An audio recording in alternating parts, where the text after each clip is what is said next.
જ્યાં વસે એક ગુજરાતી, ત્યાં ત્યાં સદાકાળ ગુજરાત.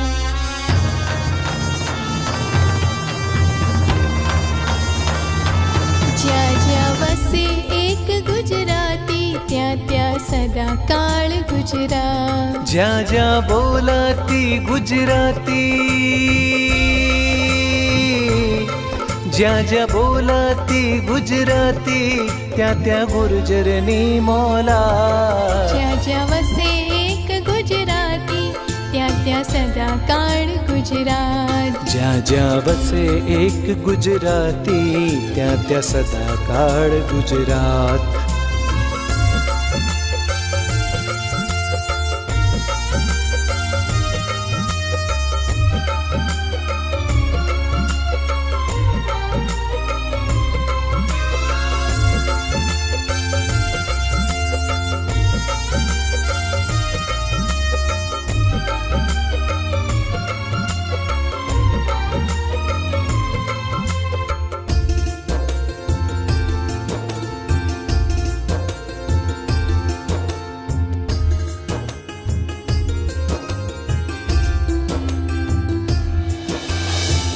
उत्तर दक्षिण पूर्व पश्चिम ज्યાં ગુર્જરનો વાસ. સૂર્ય તણા કિરણો દોડે, ત્યાં સૂર્ય તણો જ પ્રકાશ.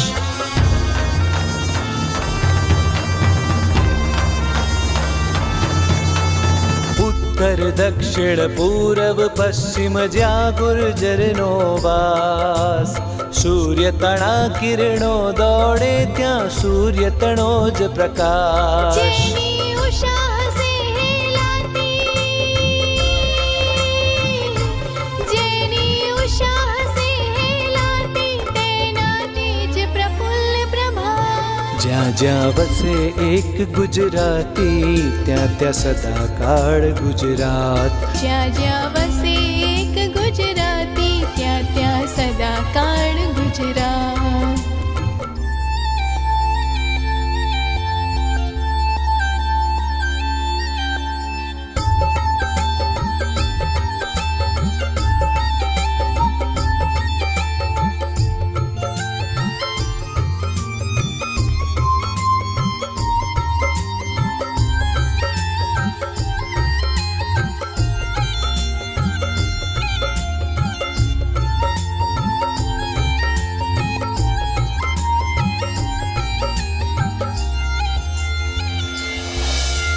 ગુર્જર વાણી, ગુર્જર લાણી, ગુર્જર શાણી રી. જંગલમાં પણ મંગલ કરતી, ગુર્જર ઉદ્યમ પ્રી.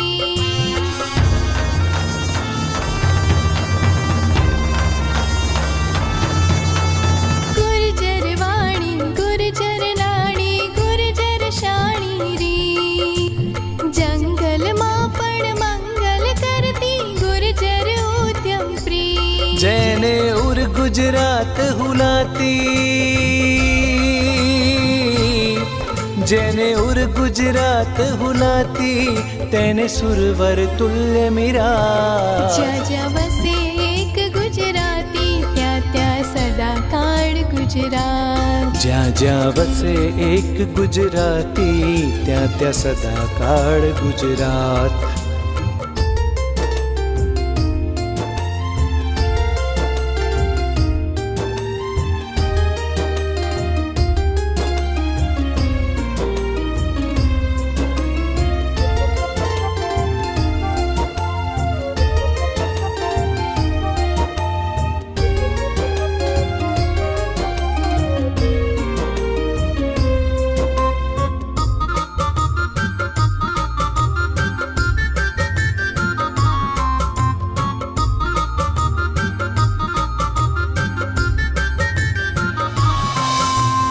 कृष्ण दयानंद दादा केरी पुण्य विरल रस भो. खंड खंड जय जूझे गर्वे, कौन जातने को.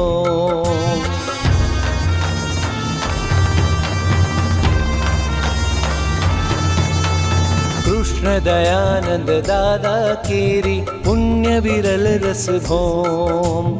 खंड खंड जय जूझे गरबे कौन जातने को। गुर्जर भरती उछड़े छाती,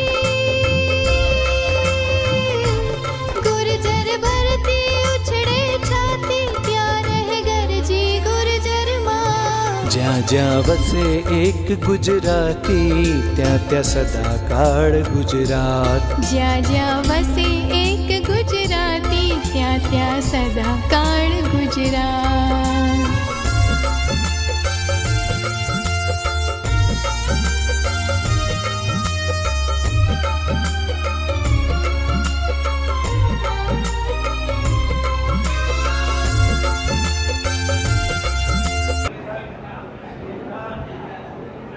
ગુજરાત મુંબઈ રેશનાલિસ્ટ એસોસિએશન અને અમદાવાદ રેશનાલિસ્ટ એસોસિએશનના સંયુક્ત ઉપક્રમે આજરોજ જે મહાસંમેલનનું આયોજન થયેલ છે, આ સંમેલનમાં આપ સૌ ઉપસ્થિત ગુજરાતભરમાંથી આવેલી રેશનાલિસ્ટ સંસ્થાઓ અને રેશનાલિસ્ટ સભ્યોનું હાર્દિક સ્વાગત છે।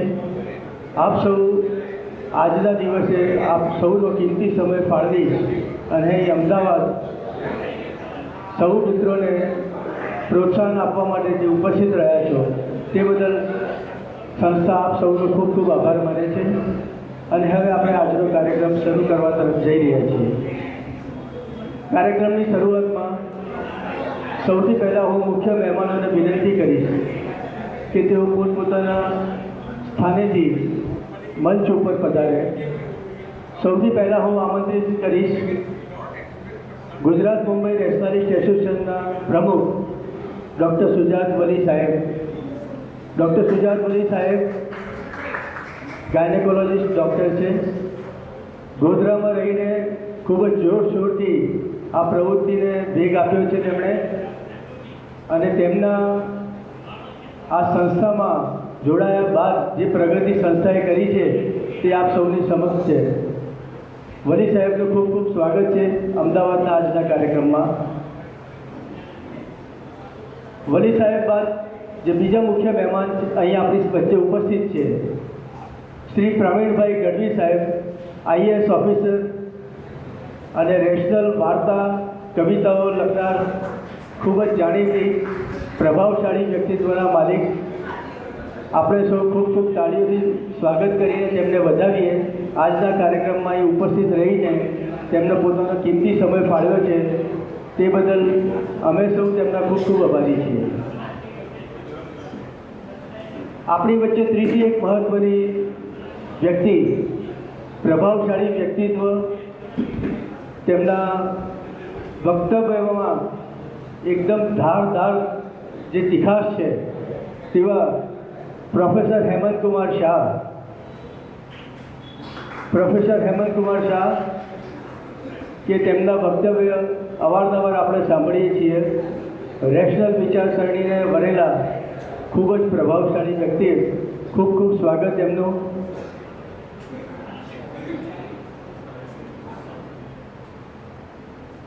ગુજરાત મુંબઈ રેશનાલિસ્ટ એસોસિએશનના સેક્રેટરી અને એડવોકેટ તરીકે અમદાવાદમાં ફરજ બજાવતા તેમની ત્રીજી પેઢી સાથે રેશનલ અભિગમ સ્વીકારનારા જીવનમાં એવા શ્રી ચતુરભાઈ ચૌહાણ કે જેમણે ઘણા બધા લોકોને આ પ્રવૃત્તિમાં જોડ્યા, એમના સુપુત્ર શ્રી પિયુષ કુમાર જાદુગર, તેમને હું સ્ટેજ ઉપર આમંત્રિત કરીશ। ખૂબ ખૂબ તાળીઓથી એમને વધાવીએ। પિયુષભાઈએ પણ આ પ્રવૃત્તિને વેગ આપવામાં જે ભોગ આપ્યો છે તે ખરેખર અમૂલ્ય છે। અને અંતે આપણી વચ્ચે એક એવી વ્યક્તિ છે કે જેમણે રેશનાલિઝમને ખગોળશાસ્ત્ર સાથે જોડ્યું છે। ખગોળશાસ્ત્રના ખૂબ જ જ્ઞાની અને ખગોળશાસ્ત્ર વિશે ખૂબ જ ઉપયોગી માહિતી ધરાવતા એવા શ્રી સુરેશભાઈ પરીખ, જે આમ તો ઘણો ટાઈમ વિદેશમાં રહે છે પણ અહીંયા અમદાવાદમાં પણ તેઓ એક કેમિકલની ફેક્ટરી ધરાવે છે, અને ખૂબ જ આ પ્રવૃત્તિ માટે એમનો ખૂબ જ સાથ અને સહકાર હંમેશા રહ્યો છે।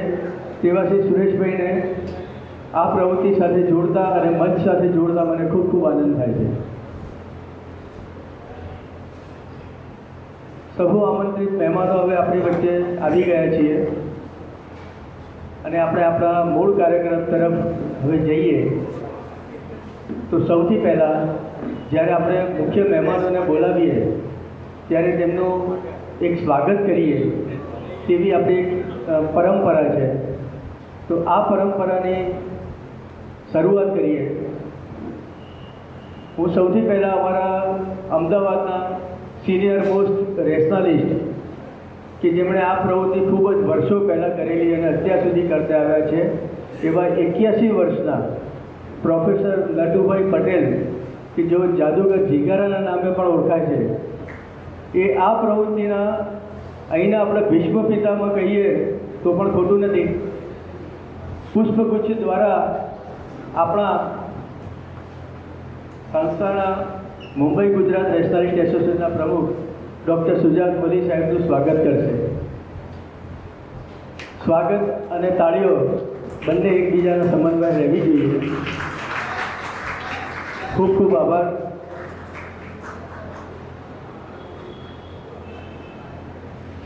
ક્યારે ઘીની નદીઓ વહેતા જોઈ છે ખરા? હા, અમે એ જ ઘીની વાત કરી રહ્યા છીએ કે જે તમે ખાવામાં ઉપયોગ કરો છો. ગુજરાતમાં એક ગામ એવું છે કે જ્યાં ઘીની નદીઓ વહે છે, સાથે સાથે સ્વિમિંગ પુલ પણ ઘીનો બનાવવામાં આવે છે. અહીં કોઈ વાત મજાકની નથી, પરંતુ શ્રદ્ધાની વાત છે. કહેવાય છે કે ગાંધીનગર પાસે રૂપાલ નામનું એક ગામ આવેલું છે. આ ગામમાં વરદાય માતાનું મંદિર છે. પાંડવોના સમયથી જ અહીં એક પલ્લીની રચના કરવામાં આવે છે કે જે પલ્લીની અંદર લોકો ઘી ચડાવીને પોતાની માનતા પૂરી કરતા હોય છે. લોકોની માનતાઓને આસ્થા એટલી બધી વધારે હોય છે કે પલ્લીમાં ચડતા ઘીને કારણે આખા ગામમાં ઘીની નદીઓ વહેવા લાગે છે. હવે સવાલ થાય કે એટલું બધું ઘી આવે છે ક્યાંથી? તો જે પણ વ્યક્તિની માનતા હોય એ 5 કિલો 10 કિલો કે 15 કિલો ઘી માતાજીની પલ્લી પર ચડાવે છે અને પોતાની માનતા પૂરી કરે છે. આ રીતે ગામ આખું ઘીથી તરબોળ થઈ જાય છે. આ તો શ્રદ્ધાની વાત છે, પરંતુ માતાજી આવી રીતે ઘીનો બગાડ કરવાનું ક્યારેય ન કહી શકે. હા, શ્રદ્ધા પૂરી કરવા માટે આપણે પલ્લીમાં ઘી ચડાવવું જ જોઈએ, પરંતુ આવી રીતે ઘીનો બગાડ કરવો એ યોગ્ય નથી. કહેવાય છે કે આ ઘી કે જે રસ્તા પર હેમખેમ પડ્યું હોય છે એને કેટલાક ગરીબ લોકોમાં વિતરણ કરી દેવામાં આવે છે. રસ્તા પર પડેલું આ ઘી ખૂબ જ ગંદા સ્વરૂપમાં હોય છે, જે ખાઈને ઘણાના સ્વાસ્થ્ય પણ બગડી શકે છે. માતાજીની શ્રદ્ધાનો સવાલ છે તો આપણે જરૂરથી પલ્લીમાં ઘી ચડાવીને આપણી માનતા પૂરી કરવી જોઈએ, પરંતુ આવી રીતે ખરેખર ઘીની નદીઓ વહેડાવી ન જોઈએ અને તેમને બાળકોના પોષણ આપવા માટે ઉપયોગમાં લેવું જોઈએ. સદીઓથી આ પ્રથા ચાલી રહી છે, તેની સાથે લોકોની આસ્થા જોડાયેલી છે અને આસ્થા ખરેખર સાચી પણ છે. પણ ભગવાન જ કહીને ગયા છે અને આપણા શાસ્ત્રોમાં પણ લખ્યું છે કે અન્નનો બગાડ ક્યારેય કરવો ના જોઈએ. એ ખરેખર ભગવાન જ છે. અહીં ઘીનો બગાડ આપણે ચોખ્ખો જોઈ શકીએ છીએ, તો ખરેખર આ બાબતથી આપણે થોડુંક જાગૃત થવું જોઈએ. ગુજરાતમાં આજે પણ 10% પણ વધારે લોકો કુપોષિત છે અને કુપોષિત બાળકોનો જન્મ પણ થયા રાખે છે. માતાને ચડાવવામાં આવતા ઘીથી ઘણા બાળકોને પોષણ મળી શકે એમ છે, તો આવા ઘીનો ઉપયોગ ગુજરાતમાં કુપોષિત બાળકોને પોષણ આપવા માટે કરવો જોઈએ. આ બાબતે તમારું શું માનવું છે? કોમેન્ટમાં જરૂર જણાવજો.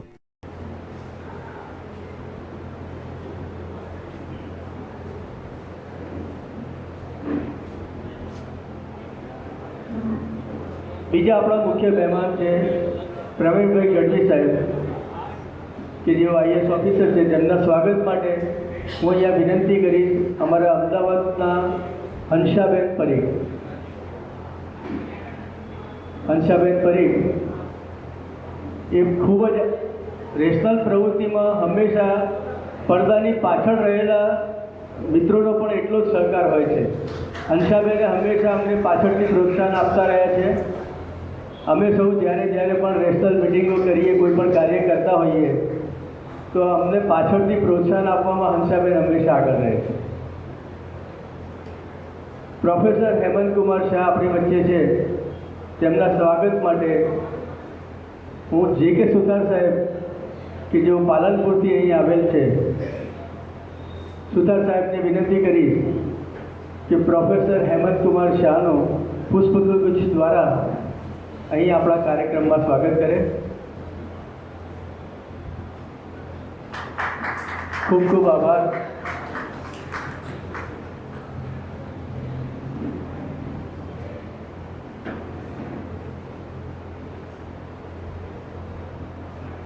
પિયુષભાઈ જાદુગર કે જેમના નામની બહુ પરિચયની હવે જરૂર નથી લાગતી અને તેમના સ્વાગત માટે હું બોલાવીશ શ્રી ગિરીશભાઈ સુંડિયા કે જેઓ બનાસકાંઠા અંધશ્રદ્ધા નિર્મૂલન સમિતિના ખૂબ જ અગ્રણી કાર્યકર છે, તેમને વિનંતી કરીશ કે પિયુષભાઈ જાદવગરનું સ્વાગત કરે.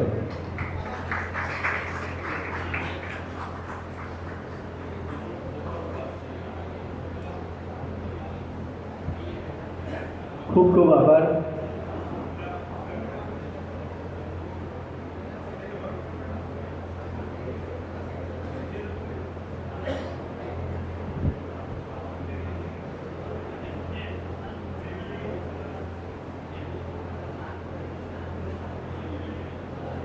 હવે આજે આપણે જે કાર્યક્રમ મુખ્યત્વે રાખ્યો છે તે જે ગુજરાત સરકારે જે કાયદો બનાવ્યો છે અંધશ્રદ્ધા નિર્મૂલન અંગે, માનવ બલિ અને બ્લેક મેજિકની વિરુદ્ધમાં જે કાયદો રચ્યો છે, તો સૌથી પહેલાં તો હું આપણા સહુ રેસનાલિસ્ટ મિત્રો અને સંસ્થાઓ વતી ગુજરાત સરકારનો આભાર માનું છું કે તેમણે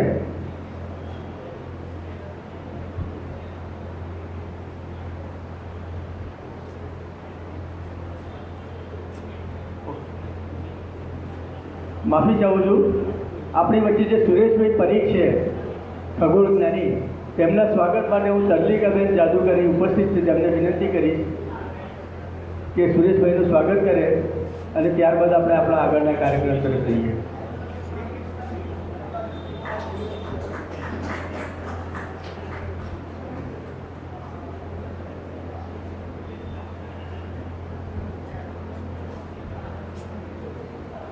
તો મિત્રો, આ હતી સ્વાગત વિધિ અને સ્વાગત પછી આપણે આગળ વધીએ. હવે ગુજરાત સરકારે જે કાયદો પસાર કર્યો અને બહુમતીથી જે કાયદો આપણા ફેવરમાં, અને જે લોકોને આપણે વર્ષોથી સતત રેશનાલિસ્ટ મિત્રો અને રેશનાલિસ્ટ સંસ્થાઓ જે ઝઝૂમી રહ્યા છે કે આ સમાજમાં રહેલી આવી બદીઓ અને અનિષ્ટો દૂર થવા જોઈએ, તેની સામે જે કાયદો આવ્યો, એ કાયદાની વિશે બધા મિત્રોને માહિતી મળે તે હેતુસર એક પુસ્તકની રચના કરવામાં આવી છે કે જે પુસ્તકમાં એક કાયદાના જે શબ્દો છે, કઈ રીતે કાયદો ઘડાયો છે, એ કાયદામાં શું શું વસ્તુ આવરી લેવાય છે અને કાયદો કઈ રીતે લોકોને મદદરૂપ થશે અને કાયદામાં શું શું જોગવાઈઓ કરેલી છે, આ બધી માહિતી આપતું એક પુસ્તક જે પ્રકાશન કરવામાં આવ્યું છે. તો હું આગંતુક મહેમાનોને વિનંતી કરીશ કે તેમના દ્વારા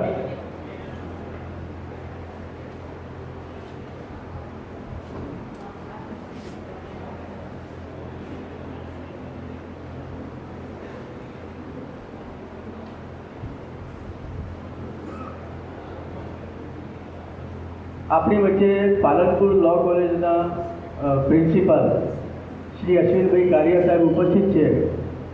હું તેમને પણ સ્ટેજ ઉપર બોલાવીશ કે કારિયા સાહેબ અહીં સ્ટેજ ઉપર આવે અને બીજા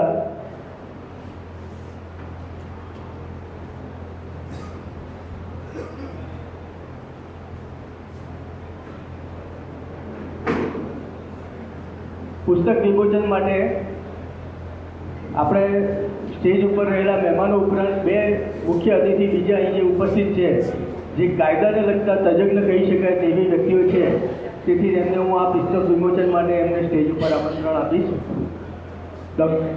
કારિયા સાહેબ જે લો કોલેજના પ્રિન્સિપાલ છે અને એક જજ સાહેબ જે આપણી વચ્ચે અહીં ઉપસ્થિત છે, જજ સાહેબને પણ વિનંતી કરીશ કે તેઓ અહીં આવે અને આપણા પુસ્તક વિમોચનમાં ભાગ લે. કાયદાકીય પુસ્તક છે એટલે કાયદાને લગતા દરેક વ્યક્તિ આપણે આ સાથે આ પુસ્તક વિમોચનની પ્રક્રિયા શરૂ કરીએ. સૌ મહાનુભાવો જે કાયદાકીય પુસ્તક રચાય છે તેમનું વિમોચન કરશે. આ કાયદો રેશનાલિસ્ટ મિત્રોને અને લોકોને ખૂબ ખૂબ સહાયરૂપ થાય તેવી શુભેચ્છાઓ સાથે આપણે આ પુસ્તકનું વિમોચન કરીએ છીએ. આ પુસ્તકમાં કાયદાને લગતી તમામ માહિતી, કાયદાકીય જોગવાઈઓ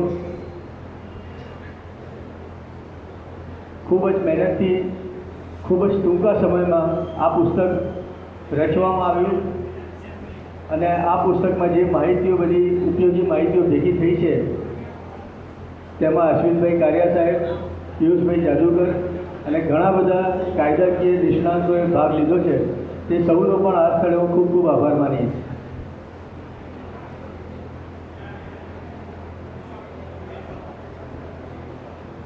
આ પુસ્તક અહીં ઉપસ્થિત તમામ મહેમાનોને વિનામૂલ્યે આપવામાં આવશે અને તે આપણી સીટ ઉપર જ પહોંચતું કરવામાં આવશે તેવી વ્યવસ્થા કરાવું છું.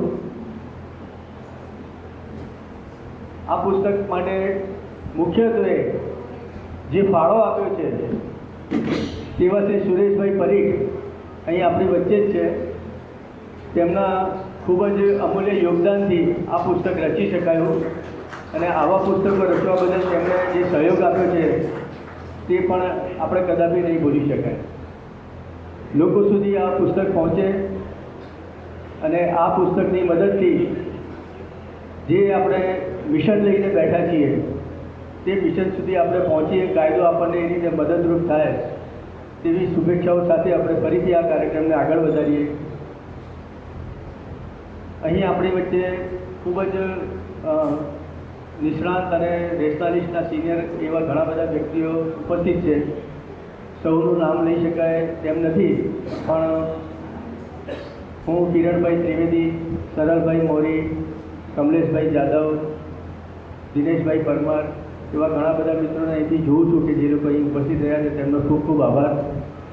આ જ જગ્યાએ આવીને તેમણે સૌને પ્રોત્સાહન આપવાનું જે કામ કર્યું છે તે બદલ તેમનો પણ આભાર.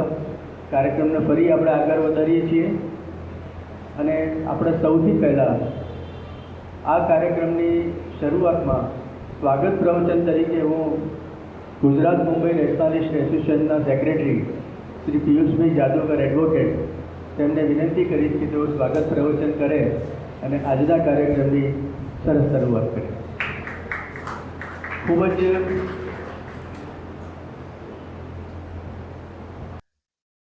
જય વરદાઈ માતા. હું રાધેશ્યામ રૂપાલ પલ્લી. હું ઘણા ટાઈમથી પ્રયત્ન કરી રહ્યો છું કે રૂપાલનું ઘી કઈ રીતે બચાવવું એ બાબતમાં. તો મારી પાસે હવે બે રીતે પ્રોજેક્ટ બતાવી જવાની શક્યતા છે. એક કોમ્પ્યુટર દ્વારા 3D મોડેલ દ્વારા અને બીજું છે થર્મોકોલથી મેં એ પ્રોજેક્ટને 3D બનાવવાનો પ્રયત્ન કરેલો છે. તો કોમ્પ્યુટરથી પહેલાં સમજીશું આપણે કઈ રીતે કરીએ છીએ. આ મારું લેપટોપ છે અને હું એની પર કામ કરીને બતાવીશ. આ જે દેખાય છે તે ગામનો ચોક છે માની લો. અત્યારે આપણે અને આ પલ્લી છે, ઉપરનો વ્યૂ છે અને આપણે ટોપ વ્યૂ કહીએ છીએ. આ પલ્લી દેખાય છે એ લગભગ માની લો કે આ જે છે તેનાથી 6 ફૂટ બાય 6 ફૂટની હશે માની લો અને ટોટલ ફૂટ 8 બાય 8ની હશે માની લો. અને આપણે પલ્લીને આપણે દેખાતી બંધ કરી દઈશું. લખ્યું છે એ પ્રમાણે માની લો આ રૂપાલ પલ્લી ગામના 27 ચોકમાંનો એક ચોક છે. અને હવે આ એનો પૂરેપૂરો વ્યૂ બતાવ્યું છું. મારો પ્રયત્ન એવો છે કે જે આ ગોળ આકાર મેં બનાવેલો છે એને આપણે તોડી નાખવાના છીએ.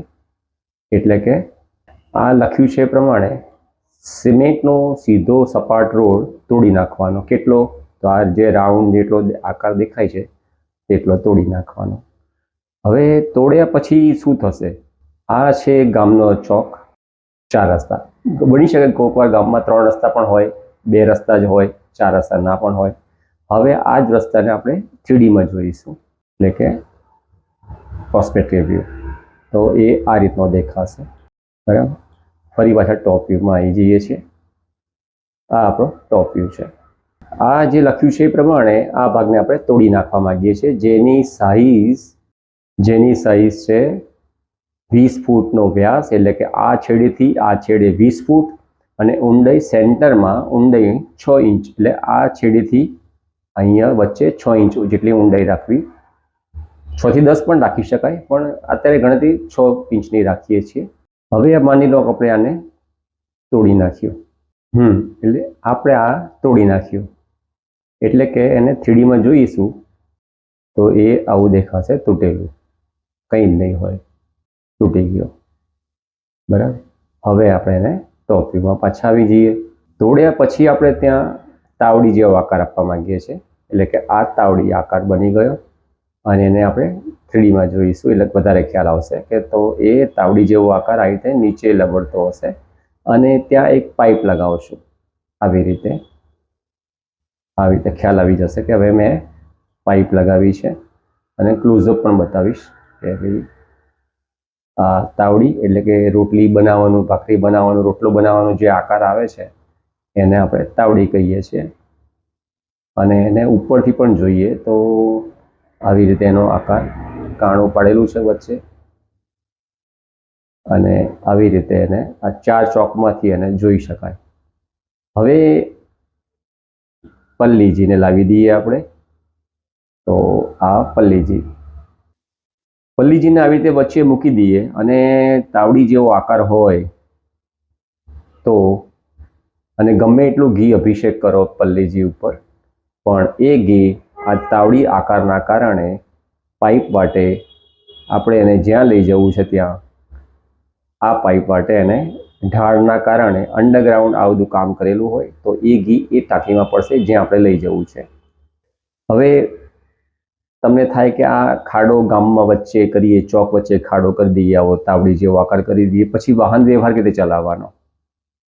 તો એનો રસ્તો એવો છે કે પ્રસંગ પતી ગયો માની લો અને પલ્લીજી નથી, હવે ઘી બધું જતું રહ્યું અને બીજા દિવસે તમે એને બરાબર સાફ કરો. અચ્છા, આ તાવડીમાં જેમ બાથરૂમમાં ટાઇલ્સ લગાવેલી હોય છે એ રીતે ટાઇલ્સ પણ લગાવેલી હશે અને એ ટાઇલ્સ લગાવ્યા હોય એટલે આપણે બરાબર સાફ કરી શકીએ.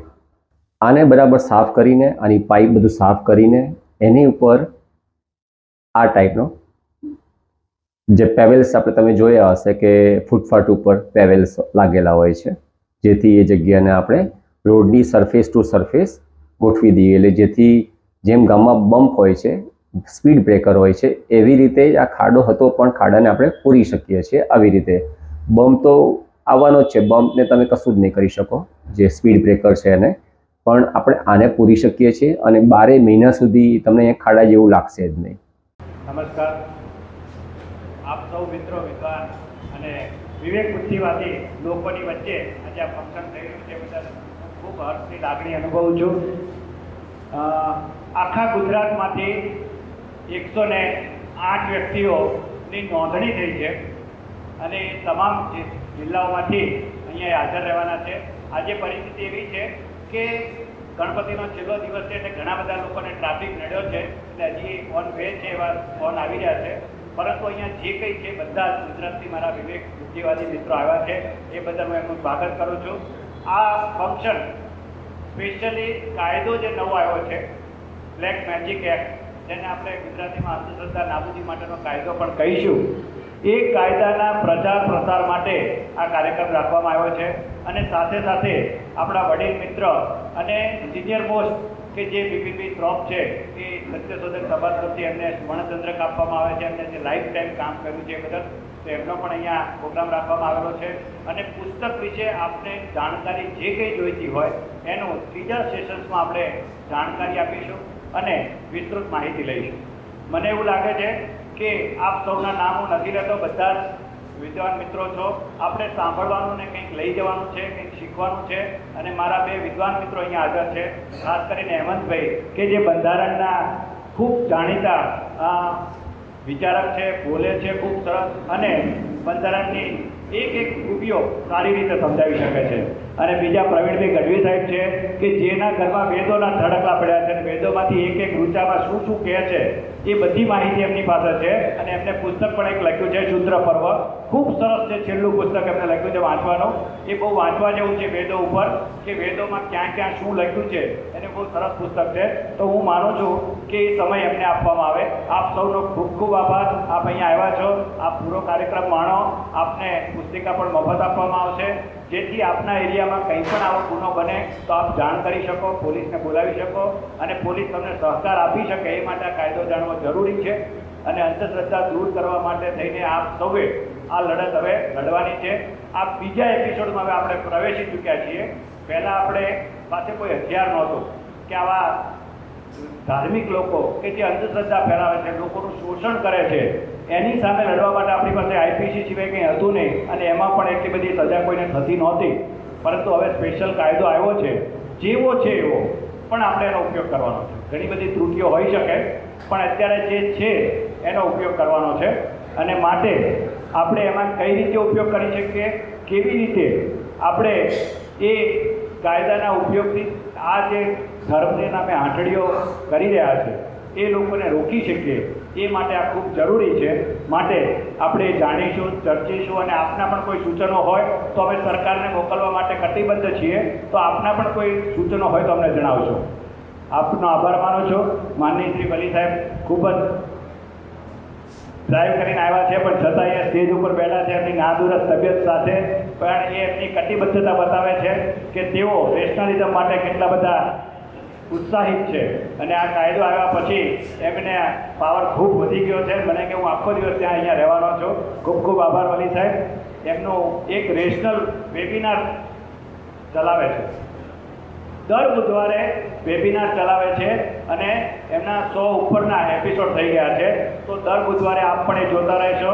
બીજું એક સરસ પુસ્તક બહાર પડ્યું છે ઈશ્વર વિશેની ભ્રામક માન્યતાઓ માટે, અને ગોવિંદભાઈ મારું નવસારીમાંથી ઈ પબ્લિકેશન કરે છે, અને એનો ફોન નંબર હમણાં હું જાહેર કરું છું. એ નંબર ઉપરથી તમે ડાઉનલોડ કરી શકશો. અને એમના ઘણા બધા લેખો ખૂબ સરસ હોય છે, ઈ બુક પણ ખૂબ સરસ હોય છે. તો એ વિશે પણ તમે ચોક્કસ જોતા રહેશો. એમનો ઇન્ટરનેટ ઉપરનો બ્લોગ બહુ સરસ આવે છે, અને રેશનાલિસ્ટ તરીકે આપણે વાંચવો જરૂરી છે, બીજાને મોકલવો પણ જરૂરી છે. તો આપ સૌ શાંતિથી અહીંયા રહેશો. બપોરે જમવાની વ્યવસ્થા છે, તો કોઈ જશો નહીં, બરાબર? આપણે અહીંયા શાંતિથી આ સેમિનારનો લાભ લઈશું. આપ સૌ દૂર દૂરથી આવ્યા છો, સવારમાં વહેલા ઉઠીને આવ્યા છો, એ બદલ આપનો ખૂબ ખૂબ આભાર માનું છું. ખૂબ ખૂબ આભાર પિયુષભાઈ. પિયુષભાઈએ જે વાત કહી તે વાત ખૂબ જ સત્ય છે કે રેશનાલિસ્ટ સંમેલનોમાં મોટાભાગે સંખ્યાઓની ખૂબ જ અછત જણાતી હોય છે, પણ હવે જાગૃતતા ધીરે ધીરે વધતી જાય છે. જે પાયાના લોકોએ જે કામ કર્યું છે એના ફળ હવે ધીરે ધીરે નજીક આવતા જાય છે. અને આજે ખાસી એવી સંખ્યા આપણી વચ્ચે છે. 200 જેટલા નામો આપણી પાસે અત્યાર સુધી નોંધાઈ ચૂક્યા છે. પણ આજે અમદાવાદમાં આપણા પ્રાઇમ મિનિસ્ટર પણ છે, એના કારણસર અમુક રસ્તાઓની પણ ક્યાંય પ્રોબ્લેમ છે, એટલે લોકો થોડાક મોડા સુધી પહોંચશે. પણ હું માનું છું કે થોડીક વારમાં બધા જ મહેમાનો જે રસ્તામાં છે બધા આવી જશે. ફરીથી આપણે કાર્યક્રમને આગળ વધારીએ. અને આપણા બીજા મુખ્ય મહેમાન શ્રી પ્રવીણભાઈ ગઢવી સાહેબ, કે જેઓ રિટાયર્ડ IPS છે, અને તેમણે રેશનલ કાવ્યો, વાર્તાઓ વગેરેના લગભગ 35 જેટલા પુસ્તકો લખ્યા છે. વેદો ઉપર પણ તેમનું અદ્ભુત અધ્યયન છે.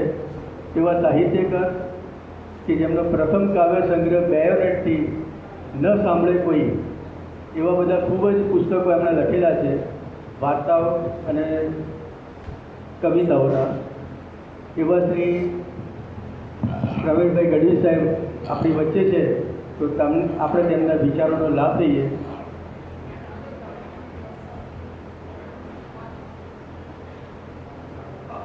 શ્રી ગઢવી સાહેબ.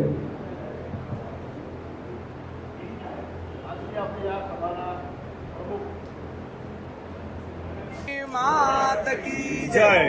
આજથી 12 મહિના પહેલા માતાજીના ચોકમાં ગાવા માટે આવ્યો ત્યારે મને સખત પથરી ઉપડેલી, અને માને વિનવતા કીધું કે માં જગદંબા, જો તું આ મઢમાં સાક્ષાત બેઠી હોય વરદાયની, તો મારી પથરી જળ મૂળથી તું લઈ લેજે. અને અત્યારે મેં 2 વખત સોનોગ્રાફી કરાવી, મારા પેટમાં એક પણ પથરી નથી. એ નિમિત્તેનો માતાજીની પલ્લીમાં આ 1 ડબ્બો ઘી હું સાગર પટેલ હું.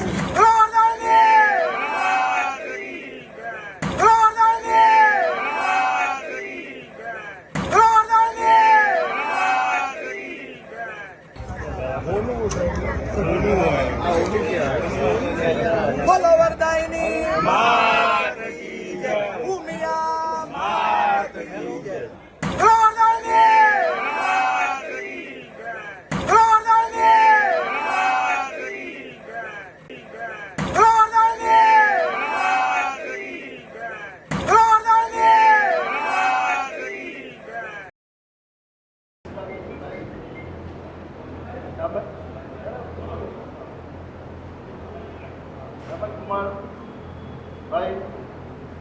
પિયુષભાઈ, સુરેશભાઈ અને ઉપસ્થિત આપ સૌ ભાઈઓ અને બહેનો, આપ તો મને ફાવે તો થોડું લખવાનું ફાવે છે, બોલવાનું ઓછું ફાવે, એટલે મેં તો ના જ કર્યું કે હવે આમાં મારે શું બોલવાનું. આમાં એવું થાય કે રેસ્ટાલિસ્ટો આગળ રેસ્ટાલિસ્ટની વાત ના થાય અને બહાર રેસ્ટાલિસ્ટની વાત સાંભળે તો છે એવો પ્રશ્ન. આમાં રેસ્ટાલિસ્ટમાં પણ ગુરુ શિષ્ય પરંપરા હોય છે, એવો હું ગુરુ છું ને અમારો શિષ્ય છે લખે એનો આગ્રહ બધા સાહેબ આવું થશે એટલે હું ઉપસ્થિત થયો છું. ઘણા વર્ષો સરકારમાં 30-35 વર્ષ મેં ગાળ્યા છે, એટલે હું સરકારી તંત્રની ખામીઓ અને ખૂબીઓ બંને જાણું છું. એટલે એની સાથે આ કાયદા માટે આપણે કામ લેવાનું છે. સૌપ્રથમ તો આપણે ગુજરાત સરકારને આભાર માનવો જોઈએ, અભિનંદન પાઠવવા જોઈએ કે આખરે આવો કાયદો પસાર કર્યો, દેશ ત્યાં દુરસ્ત થાય મોડે પણ થયો. અને ખરેખર તો નરેન્દ્ર દાભોલકર જેમણે આ મહારાષ્ટ્રના કાયદા માટે પોતાના જીવનું બલિદાન આપ્યું હતું, એ એના માટે લડી રહ્યા હતા, એના માટે જ એમની હત્યા કરવામાં આવી. એ મહારાષ્ટ્રનો કાયદો આવ્યો ત્યારથી આપણે પ્રયત્ન કરતા હતા અને ખાસ કરી ઘણા બધા મિત્રોનો સહકાર પણ કાર્ય સાથે ખાસ કરીને હાઈકોર્ટ દ્વારા જ્યારે ઠપકો મળ્યો મારા જ્ઞાન પ્રમાણે ત્યારે સરકારે કાયદો કર્યો છે. પણ થેન્ક યુ, આભાર તો પણ સરકારનો ખૂબ આભાર ત્યાં કાયદો કર્યો.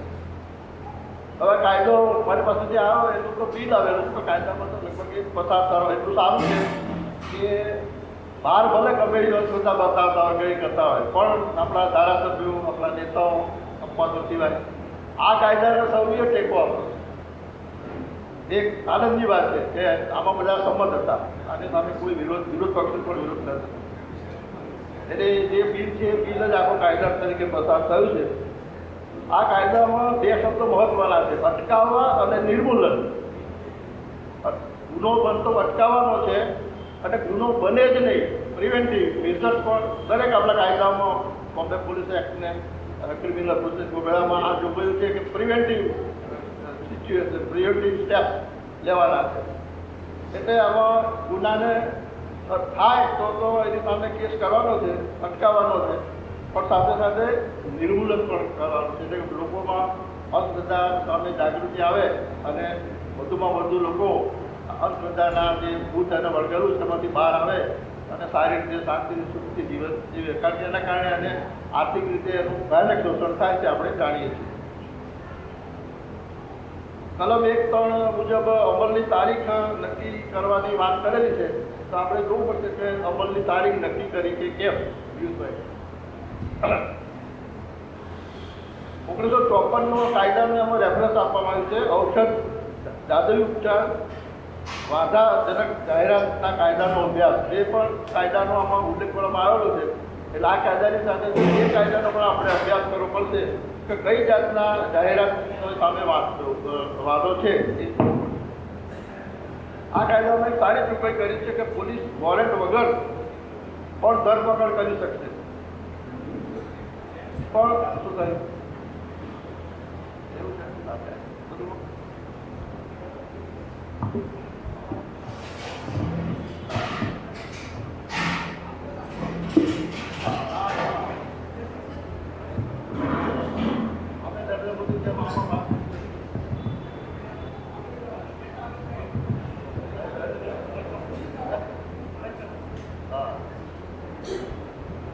આ કાયદામાં પોલીસ વોરંટ વગર ધરપકડ કરી શકે એવી જોગવાઈ કરવામાં આવી છે. અને પોલીસ જામીન નહીં આપી શકે, પણ કોર્ટ જામીન આપી શકશે. અને પોલીસને જામીન આપવાની સત્તા નથી. ત્યારે 24 કલાકમાં જે આપણા નિયમો છે જનરલ એ પ્રમાણે કોર્ટમાં રજૂ કરવાનું રહેશે. અને કોર્ટ ઈચ્છે તો કોર્ટ તો આપણે જાણીએ છીએ કે કોઈ પણ કેસમાં જામીન આપી શકે. આ કાયદામાં તકેદારી અધિકારી નિમણૂકની વાત કરવામાં આવી છે અને પોલીસ ઇન્સ્પેક્ટરથી નીચા કક્ષાના નહીં તેવા. હવે આપણા રાજ્યના બધા જ પોલીસ સ્ટેશનોમાં મોટે ભાગે પોલીસ ઇન્સ્પેક્ટરને ક્લાસ 2 કક્ષાના અધિકારીઓ આવી ગયા છે. એટલે પીઆઈને સરકાર તકેદારી અધિકારી નીમશે તો એના હુકમો પણ આટો ના થાય તો આપણે સત્વરે કરાવવા જોઈએ. કારણ કે સરકારમાં દરેક વસ્તુમાં વિલંબ થતો હોય છે. એટલે આમાં શું પાછળ કોઈ પડેલું હોવું જોઈએ તો કામ થાય. જેમ તમારું કામ હોય અને પાછળ અડધીની પાછળ પડો તો કામ પછી આગળ ધકેલે પડી. એટલે આ કાયદામાં પણ એવું થવાની શક્યતા છે. હવે દરેક પોલીસ સ્ટેશનમાં પીઆઈ છે એટલે તકેદારી અધિકારી નિમવામાં કોઈ અને એમાં નાણાકીય ખર્ચ સવાલ નથી. એવું આપણા ગૃહમંત્રીએ વિધાનસભામાં નિવેદન કરેલું છે કે આની પાછળ કોઈ નવું નાણાકીય ખર્ચ કરવાનું નથી. તકેદારી અધિકારીની ફરજો એમાં છે, એમાં ઉલ્લંઘનની શોધ અને નિવારણ બંને લખવામાં આવ્યું છે. એટલે જે તકેદારી અધિકારીઓ થાય એને આપણે રિસ્ટાલિસ્ટોએ આપણા પણ દિવસે આપણા સંખ્યા વધે અને દરેક જિલ્લા કક્ષાએ આપણી સમિતિ નિમાય, જિલ્લા કક્ષાએ આપણા માણસો હોય તો જિલ્લાના જેટલા પીઆઈ છે એમની સાથે સંપર્ક કરીને સેમિનાર કરીને વગેરે રીતે એમને થોડું ફરજો સમજાવી પણ પડશે કે આ એવું નથી પોલીસ સ્ટેશનો બેઠા અને ફરિયાદ આવે તો લેવી જશે કંઈ નહીં. એવું સામાન્યતા એવો ભાવ હોય છે, પણ આપણે એ ભાવ દૂર કરવા માટે સમજાવવા પડશે કે તમારે પણ સામે પ્રોએક્ટિવ થવાનું છે. સરકારનો કાયમ હંમેશા ટ્રેનિંગમાં કહેવામાં આવે છે કે અધિકારીઓ પ્રોએક્ટિવ થવું જોઈએ. લોકોની ફરિયાદની રાહ નથી જોવાની, પણ લોકો પાસે પહોંચી ફરિયાદો મેળવવાની છે. તો એને પાછા આજકાલ તો કોમ્યુનિકેશન સાધનો એટલા બધા છે કે દરેકને ક્યાંય કશું બને તો ખબર પડી જ જાય છે મોબાઈલથી વગેરેથી. તો એ ફરજો એને આપણે સમજાવી પડશે. એના પર વિશ્વાસ રાખીશું કે કાંઈ બધું કામ કરી દેશે તો નહીં થાય એવું મારું માનવું છે. પોલીસ આવા ગુનામાં સુજો મોટો કામ કરે તો સારી વાત, પણ મેં કહ્યું એમ આપણે એની પાછળ રહેવું પડશે અને શક્ય હોય તો આપણે દરેક જિલ્લા નિયુક્ત પોલીસની સાથે પોલીસ હોમ ડિપાર્ટમેન્ટ સાથે કરીને આઈટી સાથે એના સેમિનારો આપણે અમારે હું સમાજ સુરક્ષામાં હતો તો બાળકોનું રક્ષણ છે કે દલિત એસસી વેલફેરમાં ડાયરેક્ટ હતો ત્યારે શેડ્યુલ કાસ્ટનો એટ્રોસિટી એક્ટ છે. તો એ બધા માટે કાયદાની સમજ આપવા માટે સરકાર અમે બધા સેમિનારો કરતા હતા. એટલે આપણે પણ એવા સેમિનારો સરકારની સાઈડથી આ પોલીસને સમજાવવાના કરવા પડશે, કારણ કે પોલીસની પાસે એટલા બધા કાયદા હોય છે કે પોલીસને બધા કાયદાનું જ્ઞાન હોતું નથી. આ કાયદાની એક છે એટ્રોસિટી એક્ટમાં જોગવાઈ એવી નથી કે તકેદારી અધિકારી ફરજ ન બજાવે તો એને શું શિક્ષા. એટ્રોસિટી એક્ટમાં એ પણ શિક્ષા છે કે જો જે જવાબદાર પોલીસ ઓફિસર છે એ એટ્રોસિટી એક્ટ પ્રમાણે ફરજ ના બજાવે તો એને પણ સજા થઈ શકે. એવી જોગવાઈ કાયદામાં આપણે પ્રસિદ્ધિ કરાવી જોઈએ એવું મારું માનવું છે. તકેદારીને શુદ્ધ બુદ્ધિથી કરેલા કૃત્યોની રક્ષણ આપવામાં આવી છે એ તો સારી વાત છે. પછી આ કાયદો સુપર લો છે એવું સત્તામાં લખ્યું છે કે જનરલ કાયદાઓ કરતાં આ કાયદો હંમેશા સ્પેશિયલ લો હોય એ હંમેશા જનરલ લો કરતાં સુપીરિયર હોય છે. એટલે એની સુપરિયર હોવાના કારણે આપણો કાયદો પહેલો લાગુ પડશે, બીજા પછી લાગુ પડશે. કાયદાની કલમ 10(2) માં સુધારો કરાવો, અપીલ માનવી જો ભાઈ કહ્યું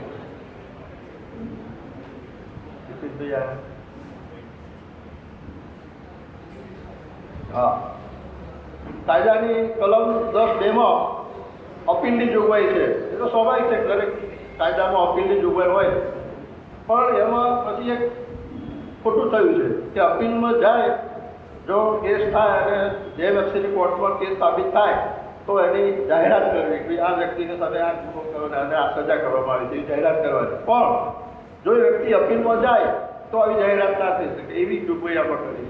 એ મારી દ્રષ્ટિએ યોગ્ય નથી, કારણ કે તો અપીલમાં તો દરેક માણસ જવા તો સુપ્રીમ કોર્ટ સુધી જવાના, એટલે એ તો બહાર આવે જ નહીં.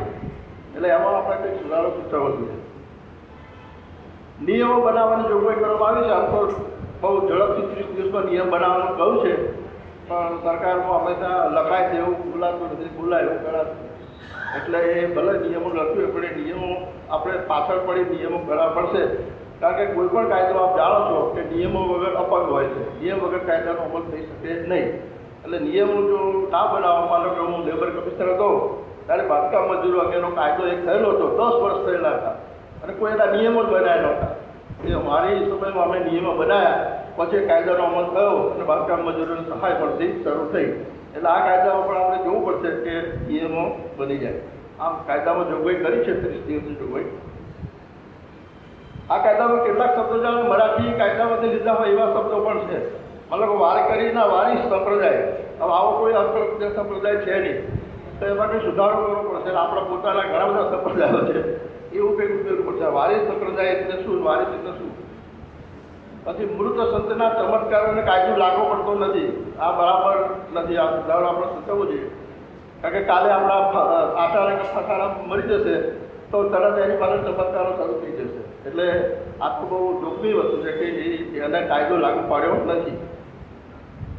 સાંઈ બાબાના શિષ્યો, પેલા વાળવાળાના શિષ્યો એ બધા ચમત્કારો કહેતા જ રહે છે. ઇવન શ્રી અરવિંદમાં ચમત્કારો, એમની ખબર મોટી થાય છે. એટલે આ ચમત્કારોનો કોઈ પાર જ નથી. ભણેલા ગણેલા અરવિંદના શિષ્યો તો ભણેલા ગણેલા જ હોય ને, એ પણ એવું માને. આત્માનું આહવાન કરવાને પણ મુક્તિ આપવામાં આવી છે. હવે આત્મા જ નથી તો આત્માનું આહવાન ક્યાંથી હોય? એટલે એ આ પણ એક જોગવાઈ ચકાસવા જેવી છે કે આવું આત્માના આહવાન કરવું, ચાલો પેલું કરે કે જુએ છે, પછી આત્માને બોલાવે છે, પછી વાત કરાવે છે. એટલે એ તો એક રીતે શ્રદ્ધા જ થઈ, ભૂત પ્રેત જેવું જ થયું. હવે કડક લક્ષ્મી શબ્દ છે પિયુષભાઈ. વ્રત વૈકલ્પે નવાસ મન્નત, સુધારણી સાહેબ હતા કે આ બધું શું છે? નવાસ છે, મન્નત છે, મન્નત ઉતારવી, આ વગેરેને પણ મુક્તિ આપવામાં આવેલી છે. એટલે જોઈ લેવાનું કે ભાઈ એમાં શું નુકસાન કરતા છે. જૈનોના કેસ વર્જનની વિધિને મુક્તિ આપી છે, પરંતુ ખરેખર તો બાળ દીક્ષા પર પ્રતિબંધ હોવો જોઈએ. એના માટે ઘણું બધું આંદોલન જૈનોમાં પણ ચાલે છે. તો આપણે પણ એ મુદ્દો લેવો જોઈએ કે બાળક જ્યારે ભગવાન બુદ્ધે જ્યારે રાહુલ નાનો હતો આપી દીધું ત્યારે તારા પિતાએ પાસે વચન લીધું હતું, હવે પછી તું મને વચન આપ, મેં હું કોઈ દિવસ સગીર બાળકનો દીક્ષા આપીશ નહીં. અને બુદ્ધે ત્યારથી એમના સંઘમાં નિયમ કર્યો હતો કે કોઈ સગીરને દીક્ષા આપવી નહીં. પણ જૈનોમાં એવું નથી. એટલે જૈનોમાં જે બાળકને દીક્ષા આપે છે એ બાળકને તો પોતાને કંઈ ખબર નથી, અને ઘરમાં જે કંઈ એને ઉપટવાળી ભણાવવાળી હોય એ પ્રમાણે કરતો હોય છે. નાની નાની ઉંમરે ઉપાસના એ બધું બહુ પુષ્કળ જૈન તરફ આવે છે. અને પછી એને એટલું બધું મગજ એ કરી દેવામાં આવે છે કે એને દીક્ષા લેવાનું બંધ થાય. આ સંસાર અસાર જેમ સંસારમાં દુઃખ ભરેલું હશે વગેરે વગેરે વિચારો કરી, એટલે એને પણ રોકવું જોઈએ. જ્યોતિષને મુક્તિ આપવામાં આવી છે, પણ ચમત્કારી જ્યોતિષ પર પ્રતિબંધ હોવો જોઈએ. કારણ કે કેટલાક જ્યોતિષીઓ ભવિષ્ય જોઈને કહે તમે હવે ભવિષ્યમાં પ્રાઇમ મિનિસ્ટર થશો એવું કહે, ત્યાંથી આપણો વાંધો નથી, સારી વાત. પણ એ તમારા કંઈ કે પ્રેમ સંબંધમાં કંઈ વાંધો છે, વશીકરણ કરવાનું છે, પત્ની સાથે કે બીજા સાથે બનતું નથી, એ બધું જાહેરાતો આપણે જાણીએ છીએ કે ટીવીમાં સતત આયા કરતી જેવા જ્યોતિષાચાર્યો હોય છે. તો એવું જે વશીકરણ, પ્રેમ સંબંધ એવું બધું હોય એની પર પ્રતિબંધ આપણે માગવો જોઈએ. નંદીબાઈ વાલે જ્યોતિષી એવું બી મરાઠી શબ્દ આમાં છે, નંદીબાઈ વાલે જ્યોતિષી. એટલે આ પણ તપાસું કે આ શું છે, આપણે ત્યાં છે નહીં. એટલે મને એવું લાગે છે કે આપણે મહારાષ્ટ્રના કાયદાનો અભ્યાસ કરવો જોઈએ. અને હું માનું છું કદાચ તામિલનાડુમાં પણ આવો કાયદો હશે. કારણ કે સૌથી રેસ્ટાલી સરકાર અત્યારે પણ સ્ટાલિનની છે, એ મોટા મોટી રેસ્ટાલી સરકાર છે. તો એ જોઈ અને આપણા કાયદામાં સુધારા સૂચનો કરવા જોઈએ. બાર એક જાહેરનામાની જોગવાઈનો દુરુપયોગ ન થાય તે જોવું પડશે. સરકારને આમ સત્તા આપવામાં આવી છે 12(1) મુજબ કે સરકારી છે તો આમાંના કેટલાક વિષયો રદ કરી શકે છે. તો આપણે જાણીએ છીએ કે વર્ચસ્વ બહુ બધી તો અંધશ્રદ્ધાળુ લોકોની છે.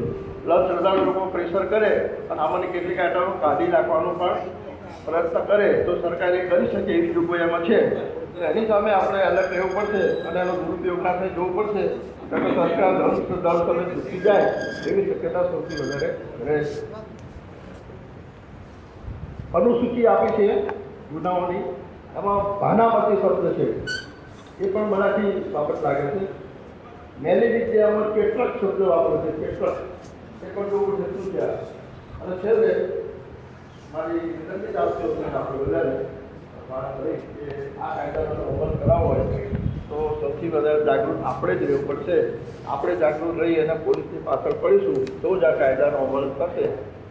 અને જે તક આપી એ માટે આપણે ખૂબ આભાર.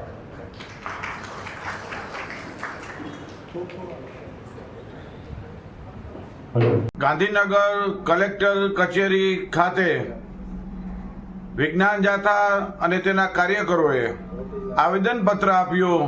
તેમાં તારીખ 23મી ઓક્ટોબરના રોજ રૂપાલ ગામમાં વરદાઈ માતાજીના પલી મહોત્સવમાં પલી રથમાં ઘીનો અભિષેક થાય છે. આ ઘી છે રસ્તા પર ઢોળાય છે, પ્રદૂષિત થાય છે, ગંદુ થાય છે, લોકોના પગ નીચે કચડાય છે. આ રાષ્ટ્રીય સંપત્તિ છે. લાખો કરોડો લીટર મણ ઘી છે તે વેડફાય છે, તેનું સૌ કોઈને દુઃખ હોય છે. આસ્થાના નામે, પરંપરાના નામે, શ્રદ્ધાના નામે ક્યાં સુધી આવું અવિવેક અને અતાર્કિક એવી પરંપરા ચાલુ રાખવી તેની જાથા નિંદા કરે છે. માતાજી હંમેશા બધા માટે આદરણીય અને સન્માનનીય હોય છે, આપણે સૌ માનીએ છીએ. પરંતુ 5000 વર્ષ જૂની આ પ્રથા છે, વર્તમાન સમયમાં અપ્રસ્તુત છે, તેને તિલાંજલિ આપવાની જરૂર છે. વિજ્ઞાન જાથા માગણી કરે છે કે આ જે ઘીનો અભિષેક થાય છે તેને પ્રતિક રૂપે ચડાવી બાકીનું શુદ્ધ ઘી છે તે જરૂરિયાતમંદને આપી માનવ ધર્મ અને રાષ્ટ્ર ધર્મ બજાવીએ તે માટે સરકારી તંત્ર પાસે માગણી કરવામાં આવી છે. આ મહોત્સવના આયોજકો છે તેઓ પણ હવેનો સમયને ધ્યાનમાં રાખી ફેરફાર કરે, પરિવર્તન કરે અને લોકહિતમાં નિર્ણય કરે તેને સૌ કોઈ આવકારશે. આપણે આ જે ઢોળાતું ઘી છે, વેડફાતું ઘી છે તેની બચત કરી અને આપણા રાષ્ટ્રને સાચા અર્થમાં જે સેવાનો યજ્ઞ છે અને જરૂરિયાતમંદને ઘી આપીએ એનાથી મોટો કોઈ ધર્મ નથી. આવી માગણી સાથે રજૂઆત કરવામાં આવી. ખૂબ ખૂબ આભાર ગઢવી સાહેબ. કાયદાના નિષ્ણાત તરીકે તેમણે કાયદાકીય ખૂબ જ ઉપયોગી માહિતી આપણને પૂરી પાડી છે. હવે આપ સૌ જેમને સાંભળવા માટે ખૂબ જ આતુર છો અને તેઓ પણ આપ સૌને તેમના મનની વાત કહેવા માટે ખૂબ જ આતુર છે તેવા પ્રોફેસર હેમંતકુમાર શાહને વિનંતી કરું કે તેઓ બંધારણ અને તાર્કિકતા એટલે કે બંધારણમાં રેશનલિઝમને કઈ રીતે જોવી જોઈએ. આમ તો પ્રોફેસર સાહેબની નજર એટલી બધી વિવિધ રીતે બધી વસ્તુને નિહાળે છે, પણ આજે રેશનલિઝમને તેઓ કઈ રીતે જુએ છે અને બંધારણને કઈ રીતે એ ભૂલવે છે તે આપણે સાંભળીએ.